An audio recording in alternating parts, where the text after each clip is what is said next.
Amigas y amigos, me da muchísimo gusto saludarlos en esta emisión más de Fuertes Declaraciones, un programa dentro de esta parrilla diversa de contenidos que tenemos aquí en Somos México, porque nosotros creemos que los grandes problemas de este país requieren de fuertes declaraciones.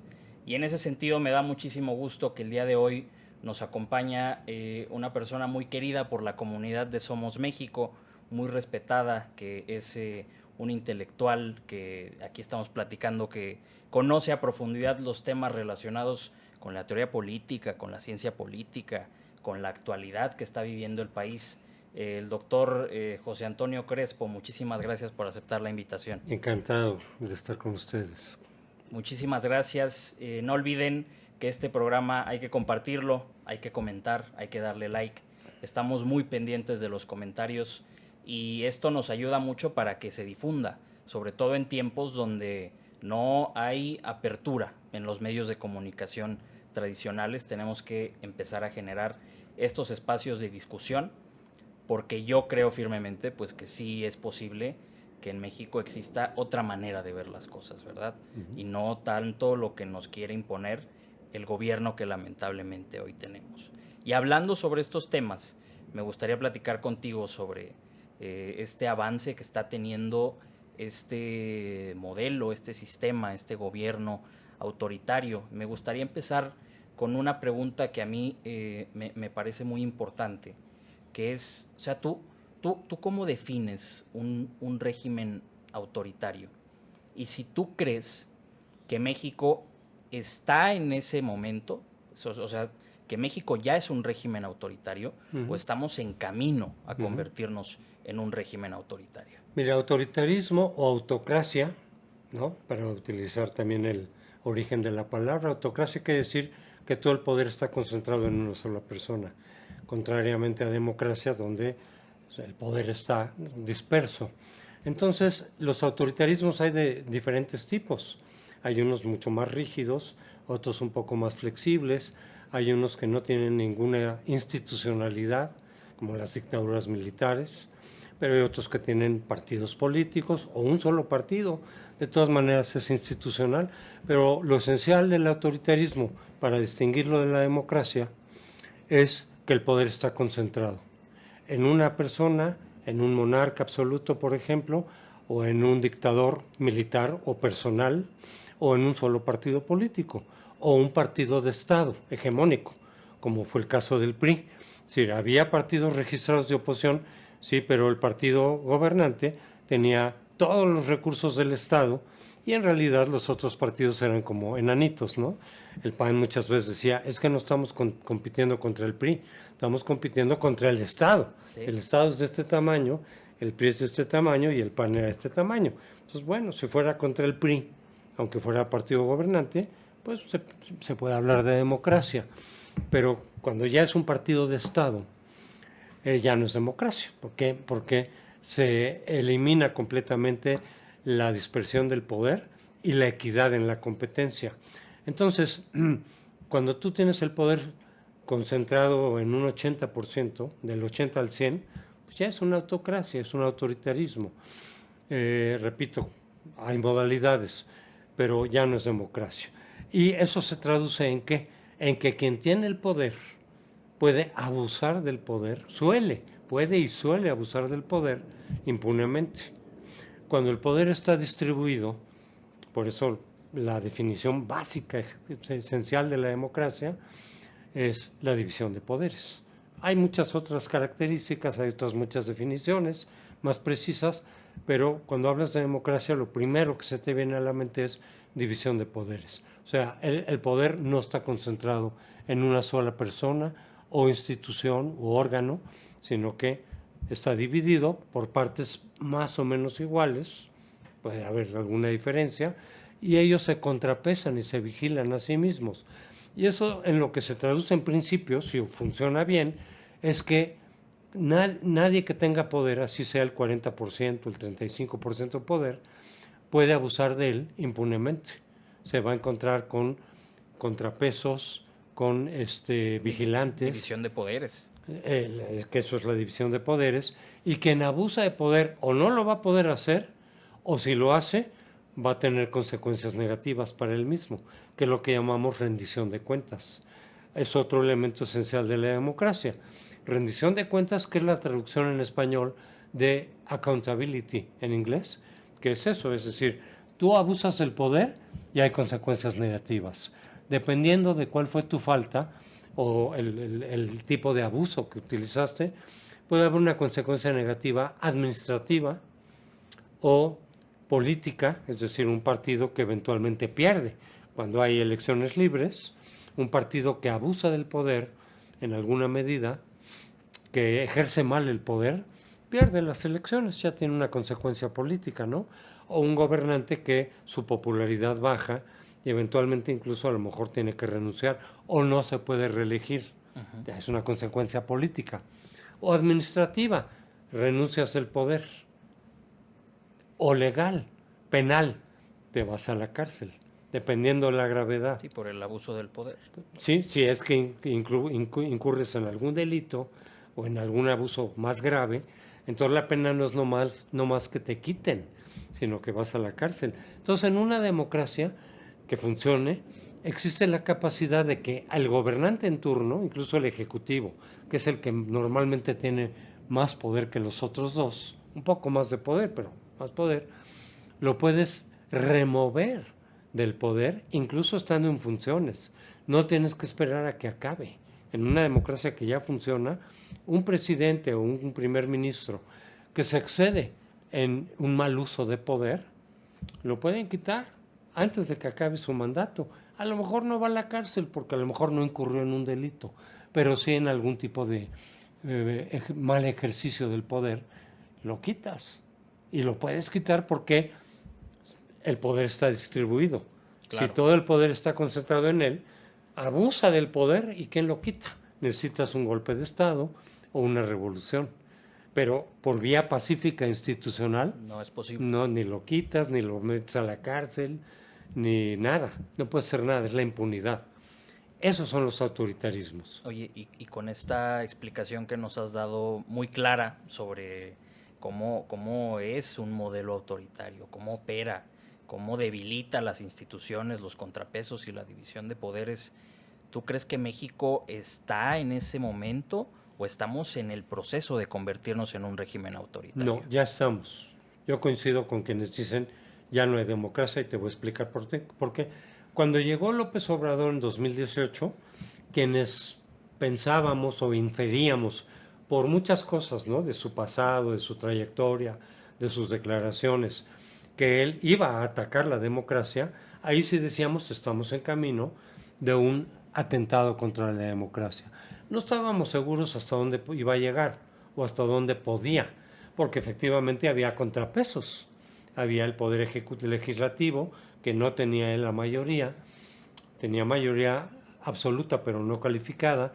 Estaba el INE con autonomía, que lo frenó en muchas cosas. Estaba el tribunal en ciertos momentos con autonomía y la Suprema Corte, por momentos alineado con López Obrador y por momentos con autonomía, como fue los últimos años. Entonces ahí él intentaba hacer su voluntad por encima de las leyes, por encima de la Constitución, y lo frenaban, ¿no? Porque había ese contrapeso. Entonces yo decía, él tiene la intención de desmantelar la democracia, yo no tenía duda. ¿Lo va a poder hacer? Vamos a ver. Pero con lo que ocurrió ya el año pasado, es decir, él fue poco a poco acumulando poder, desmantelando las instituciones que son contrapeso, las instituciones autónomas, la Comisión de Derechos Humanos, el Instituto Nacional de Evaluación Educativa, lo desapareció, la Auditoría Superior se le fue encima, no la desmanteló, pero la desdibujó, ya no sirve para lo que servía, ¿no? Y así y eventualmente, ya para la elección del año pasado, presidencial, ya tenía cooptado suficientemente al INE y al tribunal, todavía no la Suprema Corte, pero con el INE y el tribunal ya pudiste claramente hacer una elección de Estado, que también por definición no es democrática, porque en la elección de Estado, repito, utilizas los recursos de gobierno, los recursos públicos, para favorecer al partido gobernante en una elección. Entonces ya no hay equidad. ya estás compitiendo contra alguien que no le vas a poder ganar. La del año pasado fue ya una elección de Estado, y incluso empezó antes, cuando Claudia y los candidatos de Morena empezaron a hacer con recursos públicos campaña electoral. Sí, que había gente que decía, no, que se está fraguando una elección de Estado y pensaban que era el día de la elección, pero No, ciertamente venía pues desde la precampaña ilegal que inició en el exacto, 21. una elección de Estado empieza desde antes, porque ya usas recursos para propaganda, ¿no? Para comprar votos, para movilizar votos, para tener clientelas electorales. Eso viene desde antes, incluso rompiendo los tiempos legales. Entonces, la campaña de Claudia, aunque era aparentemente en principio por una cuestión interna, pero aún para una campaña interna hay tiempos legales. Ellos se lo pasaron por encima. ¿Les dijo algo el INE? Nada. ¿Les dijo algo el tribunal? Nada. Porque ya los tenían esencialmente cooptados. Sí. Entonces ya el golpe duro a la democracia vino, ya desde ahí ya decías, esto ya no fue equitativo, ¿no? Ya la elección ya está distorsionada, ya hay una ventaja indebida y que puede ser determinante en el resultado, ¿no? Eso ya no es democracia, ya la elección ya está muy distorsionada. Pero el golpe, que yo sí considero que fue una puñalada letal a la democracia, fue cuando ya después de la elección, a la hora de distribuir a los diputados plurinominales, sobre todo en la Cámara Baja, viene el INE primero y luego confirmado por el tribunal, donde le dan mayoría calificada, que quiere decir que la coalición gobernante puede cambiar la Constitución por sí mismo. Sí, lo que muchos han señalado como la mayoría artificial. Sí, bueno, porque fue anticonstitucional, pero incluso aunque hubiera sido legal, si la ley permite que un partido gobernante o coalición gobernante pueda tener mayoría calificada, ya no es democracia, porque basta con que una sola fuerza política pueda cambiar la Constitución sin consultar, sin el acuerdo de los demás, eso ya no es democracia, porque entonces ya hacen lo que se les pega la gana con la Constitución, con las leyes que quieran, lo que les estorba lo cambian, ya no hay contrapesos, ya no hay esa división de poder. Pero resulta que en la reforma de 96 que hizo Ernesto Zedillo, con el visto bueno, con el consenso de los partidos que había entonces, ya desde ahí estaba en el artículo 54 constitucional, y está todavía la prohibición de que una fuerza política por sí misma pueda tener mayoría calificada. Esa se la saltaron primero el INE y luego el tribunal. Y aplicaron, además lo hicieron de manera con un fraude constitucional, porque había la duda y la posible interpretación, de acuerdo con el artículo 54, de aplicar el criterio de todo lo que viene en ese artículo como partido político o como coalición. El artículo dice partido porque en ese entonces partido y coalición eran lo mismo. Después vino un cambio en la reforma electoral secundaria, no constitucional, que separó partido de coalición. Pero el espíritu de la ley de 96 era que ni un partido ni una coalición gobernante por sí misma pudieran tener mayoría calificada. Ahora, es verdad que el tribunal tenía la facultad de interpretar por mayoría de sus miembros como partido o como coalición. Es lo que los abogados dicen, que puede haber una interpretación literal, que se vale si tiene mayoría, o integral, es decir, recogiendo otras decisiones previas, recogiendo el espíritu de la ley, en este caso de la 96, y entonces pueden dar una interpretación armónica, no literal. Se vale. Si la mayoría de los miembros de ese colegio votan por una interpretación armónica, se vale. Si votan por una interpretación literal, se vale. Sí, porque además eso pues puede sentar un precedente muy positivo, ¿no? Sí, pero, para futuras distribuciones. Sí, pero se puede interpretar la ley de manera integral o de manera literal, y si la mayoría decide en un sentido u otro, se vale. ¿Cuál fue la trampa aquí? Que podían haber interpretado efectivamente la ley como aplicando el criterio de partido o aplicando el criterio de coalición, cualquiera de las dos. Pero resulta que con cualquiera de las dos, Morena y su coalición no obtenían mayoría calificada. Si aplicabas el criterio partido, que se valía, no tienes mayoría calificada. Si aplicas el criterio coalición, que también se valía, si así lo aprobaba la mayoría, tampoco tenían mayoría calificada. ¿Qué hicieron entonces? Aplicaron el criterio coalición para la primera parte del artículo 54 y para el resto aplicaron el criterio partido. Eso es lo que no se vale. O sea, aplicaron ambos criterios, pero cada uno a su conveniencia. Pero dentro del mismo partido. No se vale aplicar dos criterios que son opuestos. Puedes aplicar uno o el otro, pero no los dos a conveniencia. Es decir, en esta parte del artículo aplico este criterio y en lo demás aplico el criterio opuesto. Eso es lo que no se vale. Cualquier abogado te dice, eso es fraude constitucional. Entonces el INE incurrió en fraude constitucional primero, y luego el tribunal, que tiene la capacidad de la decisión última, en lugar de corregirlo y decirle, no, perdón, no puedes hacer eso, lo avaló y aplicó exactamente también el mismo criterio. Es decir, los dos criterios a conveniencia de Morena. Y así es que obtiene la mayoría calificada Morena, con lo cual entonces lo lograron pasando por encima de la Constitución, primera cosa. Segundo, la mayoría calificada desarticula la democracia. Basta con que digas, una fuerza política puede cambiar la Constitución por sí misma, para que digas, ok, llámale como quieras a ese régimen, pero ya no es democrático. Y esto pues deriva en la aprobación de la reforma al Poder Judicial y la desaparición de los órganos y autónomos. de la supremacía jurídica que ya está en el legislativo, quitándole esa facultad al Poder Judicial.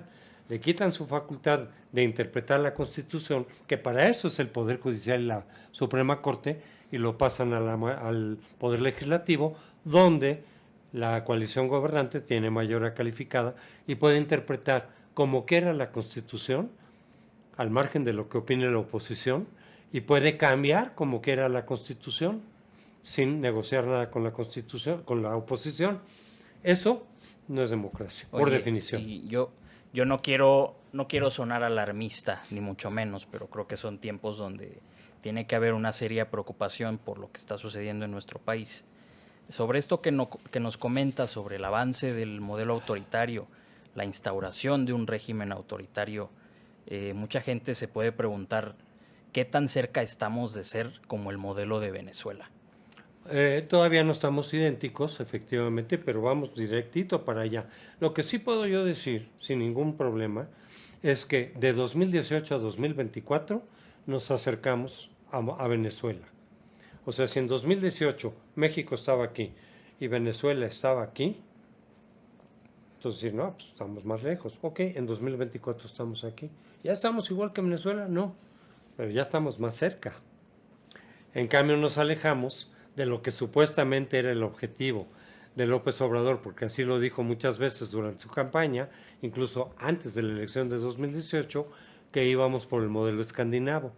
Pues ya no, entonces si México estaba aquí, Dinamarca, por poner el ejemplo que ponía López Obrador, aquí, y Venezuela aquí, en 2018, lo que pasó en 6 años es que nos movimos para acá, más lejos de Dinamarca, más cerca de Venezuela. Y si vamos a seguir por ese camino, como todo indica que vamos por ahí, pues entonces en 6 años ya vamos a estar más cerca de Venezuela, o a lo mejor ya vamos a estar en donde está Venezuela hoy. Sí, porque pareciera que ahora nosotros damos ejemplo a los regímenes autoritarios de qué es lo que tienen que hacer, ¿no? Pero un ejemplo claro pues es esta aprobación de la reforma al Poder Judicial, que algunos países ya están viendo si va a funcionar o no para poder adoptar el modelo. O al revés, digo, eso es cierto, pero a la inversa también es cierto. México está siguiendo el camino que otros ya siguieron, por ejemplo Venezuela y Nicaragua, que son los que más se han acercado al autoritarismo, ¿no? Porque ese modelo lo han seguido dentro de lo posible gobiernos bolivarianos, digamos, ¿no? En Argentina, en Brasil, en Colombia ahora con Petro, en Perú, no han llegado tan lejos como sí llegaron Nicaragua y Venezuela. Y como está llegando México en este momento. México ahí va. Porque estos ejemplos que pones, pues sí, nunca tuvieron esa cantidad de concentración del poder. Exacto. Entonces, por eso digo, estamos haciendo lo que ya recorrió Nicaragua y Venezuela, y que obviamente el modelo original Esto es del Foro de Sao Paulo, ahí lo dice, ¿no? El Foro de Sao Paulo, que por eso le llamamos bolivariano, porque quien siguió ese modelo y llegó a casi sus últimas consecuencias es Venezuela primero, después Nicaragua. Poquito después Nicaragua ya llegó a ese nivel de pues ya un autoritarismo muy abierto, muy burdo, ¿no? Aunque haya elecciones y aunque haya partidos de oposición, pues sí, pero los tienen arrinconados. Y cuando gana la oposición le arrebatan el triunfo, como pasó en Venezuela. Entonces, más bien México está siguiendo los pasos que ya otros gobiernos siguieron, pero lo que dices es cierto, al mismo tiempo sirve de modelo para que otros países, otros gobiernos puedan seguir también ese modelo bolivariano. Oye, y ante este avance e instauración del modelo autoritario, ¿tú cómo ves parada a la oposición ante este gran desafío? Muy debilitada por varias razones. Uno puede decir es que cuando gobernaron mal, sí, y eso tiene un costo político, sí, y la ciudadanía se lo cobró en 2018. Se puede explicar y así funcionan las democracias, ¿no? Cuando ya un partido gobernó mal o no cumplió con lo que dijo o incurrió en corrupción o lo que tú quieras, entonces la gente busca nuevas alternativas. Entonces, bueno, la elección del 18 en estricto sentido fue democrática. El problema es que si eliges a un partido o un personaje que tiene como objetivo desmantelar la democracia y le da suficiente poder para eso, lo hace. Y eso es lo que dice el Foro de Sao Paulo. Esa es la directriz del Foro de Sao Paulo, que hay que recordar que lo hizo Fidel Castro junto con Lula da Silva en 1990 en Sao Paulo, por eso se llama así, en Brasil. Pero todo el modelo es el modelo cubano, nada más que por vía democrática. Se reconoce en el Foro de Sao Paulo pero que una revolución ya es muy poco probable, ya no se puede. Entonces, ¿qué dicen? Pues aprovechando la ola democrática que se dio en América Latina desde los 80s, métete a esa fila, métete a jugar democráticamente, llega el poder en algún momento por vía democrática y desde el poder empieza a acumular poco a poco, en la medida de lo posible, de acuerdo a las condiciones de cada país, empieza a acumular el mayor poder posible. Y una vez que tengas suficiente poder, empiezas a desmantelar la democracia. Eso es lo que hizo López Obrador. Oye, pues creo que López Obrador entendió muy bien la fórmula porque Claro. si hay alguien que se benefició mucho de la transición democrática, fue López Obrador. Claro. Porque sin esta transición democrática no hubiera sido presidente en el 2018. Exacto. Pero ahora el nuevo modelo autoritario pues busca desmantelar estos grandes avances que habíamos tenido en materia de democracia, de libertad y de derechos humanos. Y ya casi lo logró, ¿eh? En ese sentido, por eso digo, falta muy poquito, ya nomás les falta, digamos, apretar las tuercas, pero ya están, ya está todo hecho para que la democracia quede desmantelada y volvamos otra vez a un régimen autoritario muy parecido a lo que fue el PRI. Para mí Morena es el PRI reciclado, con algunos elementos del PAN, pero de acuerdo a sus propias cifras de Morena, el 80% de sus militantes estuvo en el PRI. Tienen pasado priista. En algún momento. Entonces, pues es el PRI reciclado, ¿no? Entonces, y sin embargo... Y la peor cara del PRI, ¿no? Pero la peor cara del PRI, sin algunas de las ventajas institucionales que tiene el PRI. O sea, el PRI, pero en su peor versión. Y sin las ventajas que con todo y todo llegó a tener el PRI, por un lado. Y eso hace que este autoritarismo sea para mí una combinación entre el viejo PRI y el autoritarismo bolivariano de Venezuela y de Nicaragua. No vamos a ser idénticos tal vez, pero va a ser una combinación del viejo PRI, pero tomando algunos aspectos del autoritarismo bolivariano de Venezuela. Por ejemplo, al tener ya el control de la autoridad electoral, pues eventualmente podría darse el mismo caso que se dio en Venezuela, que ganara la oposición, que ya mucha gente quedara enfadada, decepcionada de un mal gobierno de Morena, como según yo estamos teniendo, y le dieran su voto a la oposición. Pero si tú tienes el control de la autoridad electoral, como lo tuvo el PRI hasta 88, o hasta 94, pero incluido 88, lo desconoces y el tribunal dice, no, ganó Morena otra vez. Oye, pero las actas dicen que ganó la oposición. A ver, demuéstranos tú con actas que ganó Maduro en este caso. No, sin actas ganó Maduro, punto. ¿Te quieres movilizar? Ahí está el ejército. A ver quién quita el gobierno si tiene el apoyo del ejército, que es lo que ha pasado en Venezuela y en Nicaragua.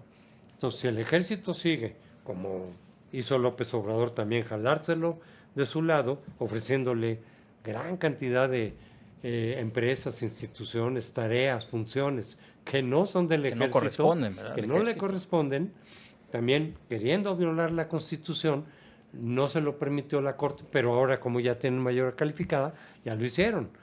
Ya cambiaron la Constitución para que el ejército pueda hacer cosas que no podía. Entonces el ejército lo conviertes en un ejército partidista, algo que habíamos superado en 1946. Entonces estamos regresando a 1946 en el asunto del ejército. Y entonces el ejército le es fiel al partido gobernante, como el de Venezuela o como el de Nicaragua. ¿Quién se le enfrenta al ejército?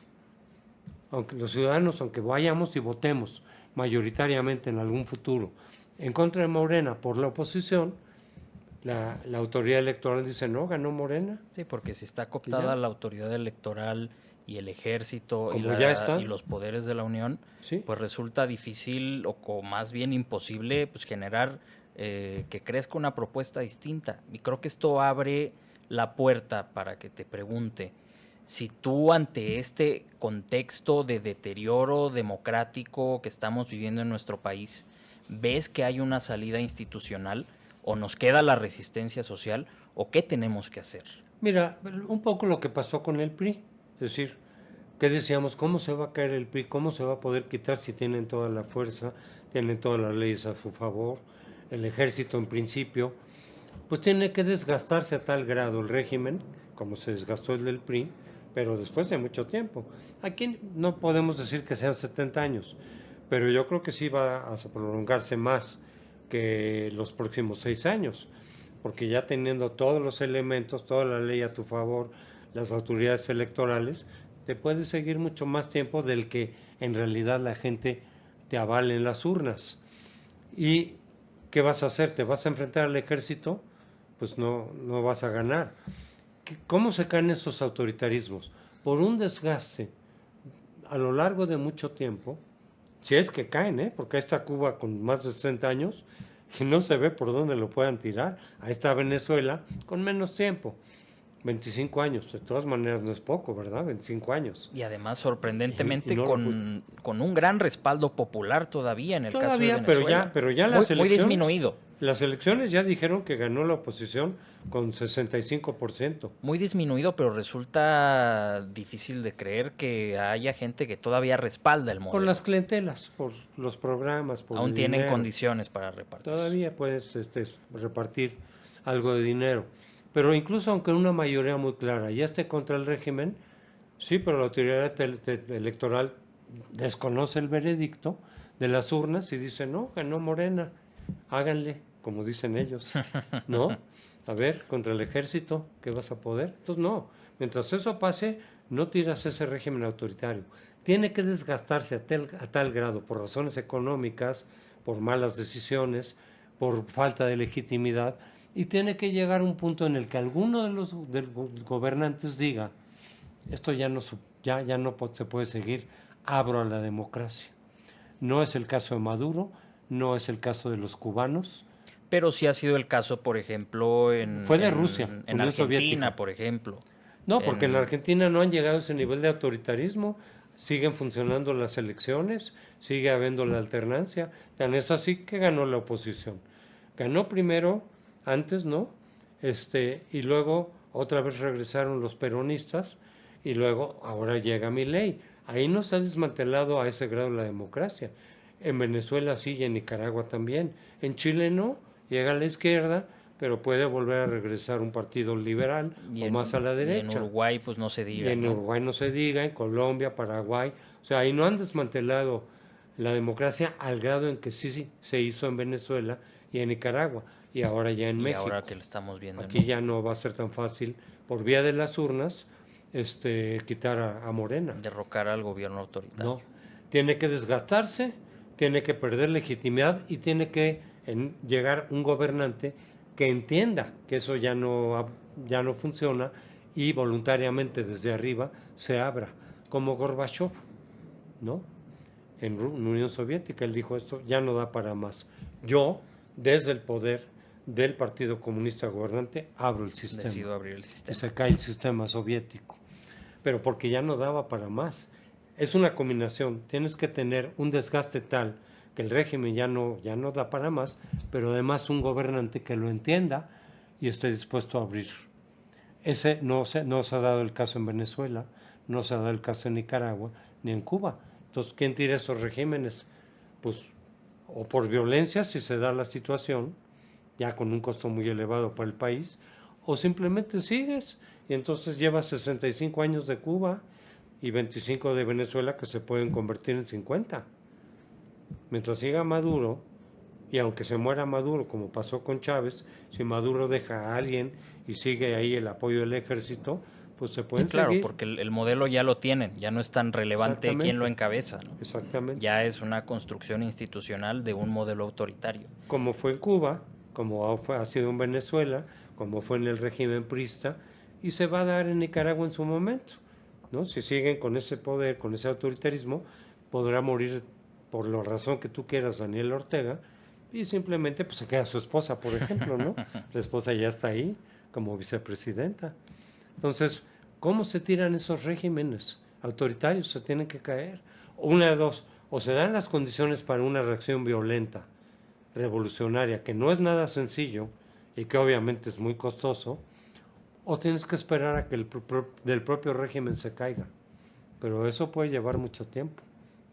Claro que sí. Y en ese sentido, ¿tú qué relevancia, qué importancia, qué trascendencia le ves en tiempos de un gobierno autoritario a una organización como la nuestra, Somos México, con las complejidades que existen para conformar un nuevo partido político? ¿Qué papel podemos jugar? ¿Qué tenemos que presentarle a la gente como alternativa ante el gobierno autoritario? Pues evidentemente estamos en un terreno muy complicado, ¿no? Si se hubiera surgido esta iniciativa, digamos hace 10 años, como le tocó a Morena sí se hizo con un nuevo partido en condiciones democráticas. Entonces pudo surgir sin problema e incluso aspirar al poder y ganarlo. Nosotros ya no estamos en esta situación. Simplemente crear una alternativa, pues a mí me recuerda cuando surgió el PAN, ¿no? Cuando surgió el PAN en 39, en condiciones en donde no había ni una probabilidad de que ganara el PAN, pues su fundador dijo, pues nos espera una brega de eternidades. Gómez Morín dijo eso. ¿Por qué? Porque estamos compitiendo contra un partido de Estado, que además está naciendo. No es un partido desgastado, está surgiendo. Entonces, quién sabe cuánto tiempo nos va a llevar, pero tenemos que hacerlo. Si las leyes nos permiten que exista un partido legal de oposición, como ya los hay, pero están desgastados, mucha gente ya no quiere votar por el PRI, no quiere votar por el PAN, no quiere votar por Unión Ciudadano. A esos son a los que un nuevo partido se tiene que dirigir. Pero de ahí a que realmente podamos tener una opción real, democrática, con posibilidades de acceder al poder, pues está muy difícil. Primero porque la oposición son muchos. Segundo porque las condiciones ya no son democráticas y conforme avance el tiempo van a ser menos democráticas de aquí a 6 años. Entonces, pues un poco como con el espíritu que animó al PAN en 39. Tal vez podemos decir que es la última oportunidad para crear una organización como esta. Sí, y que va a tener muchas dificultades para ir creciendo, para ir ganando terreno, para movilizar a ciudadanos y eventualmente, cuando las condiciones se den, que no sé cuándo va a ser, entonces poder dar el paso de nuevo, retomar el camino democrático. Pero ¿cuándo va a pasar eso? No lo sé. ¿Por qué? Ya estoy diciendo, los autoritarismos pueden durar mucho tiempo y solo hasta que se desgastan y que además tienen un gobernante que entiende que ya no tienen manera de seguir, ahí es cuando se vuelve a dar una posibilidad democrática. ¿Cuándo va a pasar eso en México? No tengo la menor idea. ¿Lo veo en 2030? No lo veo tan sencillo. A lo mejor no es que tenga que tardar, repito, 70 años. Claro. A lo mejor es en 36, por decir algo. O a lo mejor en 30. Pero si es en 30 es porque verdaderamente el país se cayó. O sea, tampoco es que digas, ojalá que ocurra. ¿Por qué? Porque el costo va a ser que el país se cayó económicamente. Y a lo mejor entonces la gente sí reacciona y dice, no, pues ya no queremos a Morena. Bueno, que Y indicios estamos teniendo, ¿no? sí, Sobre y todo con la proyección de crecimiento que tiene el FMI respecto a la economía mexicana, sí, hay cuestiones que no se están haciendo bien. pero tendría que ser una crisis mayúscula, porque incluso crisis económicas severas, un autoritarismo las Las resiste. puede resistir. Fíjate, el PRI resistió desde el 82, que ahí se vino una crisis muy pesada al término del gobierno de López Portillo, le tocó a Miguel de la Madrid. ¿Cuándo salió el PRI? Hasta el 2000, o sea, 18 años después. Y 18 años de crisis. Sí, 18 años tardó en que esa crisis se tradujera en la salida del PRI y en la caída del régimen priista. O si quieres 97, o un poquito menos, 15 años. Bueno, pues la crisis que está gestándose y que estamos viviendo y que se puede profundizar, Morena la puede resistir 10 años, antes de caerse. Por eso digo, si fuera en el 2030, tendría que ser una crisis muy profunda, muy que tira al país totalmente al piso. Entonces el país reacciona, quita a Morena, por las buenas o por las malas, pues sí, pero es porque el país ya está deshecho. Entonces tampoco es una alternativa Y muy reconstruirlo deseable. no es algo que precisamente Que nosotros quisiéramos, ¿no? quisiéramos y deseáramos. Sí, porque dices, a cambio de que se vaya Morena, sí, pero el costo es que el país está deshecho Sí, económicamente, yo creo que pues no es también así que digas, qué padre, ¿no? Que se trata pues, de ir construyendo una oposición muy responsable. Y sí, en ese sentido, ya para ir cerrando, que ha sido una plática pues, muy fructífera, que esperemos que se repita en futuras ocasiones, me gustaría cerrar fuerte diciéndote, si tú pudieras decirle algo a un ciudadano que no entiende el problema que implica este desgaste institucional y democrático, ¿qué le dirías para que comprendiera la severidad de lo que estamos viviendo en este país, que es muy grave y que pareciera que muchas personas o no lo quieren ver o no lo entienden porque a lo mejor no les ha afectado directamente? ¿Tú qué le dirías? sí, porque es difícil ver hacia el futuro a través de países cuyo desarrollo no conoces, ¿no? Entonces, yo les diría que estamos viviendo en situaciones que ya vivió México, pero hace mucho que nadie se acuerda porque es el momento posterior a la revolución, o momentos de países como Venezuela, pero estamos nosotros en la situación que Venezuela estaba, por ejemplo, en 1990 o en el año 2000 y estamos repitiendo ese caminito. O no exactamente igual que Cuba, pero sí por ese camino, no a través de una revolución, porque aquí no ha habido revolución, pero estamos siguiendo el camino también que llevó a Cuba a una situación de miseria, como la que vive hoy y desde hace mucho, o Venezuela.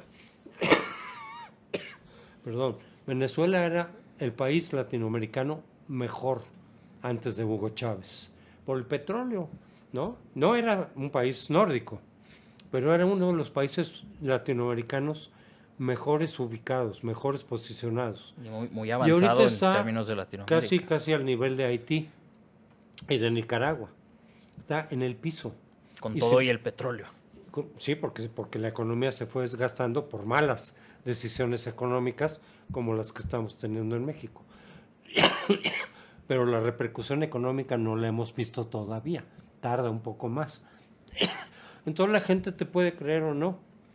Lo que yo les diría, señores, por ese camino de Morena, el futuro que nos espera es como el de Venezuela, como el de Cuba o el de Nicaragua.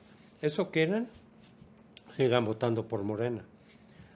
El problema es que la gente te crea y que entienda que efectivamente el camino que estamos siguiendo no es el de Dinamarca, sino el de Venezuela.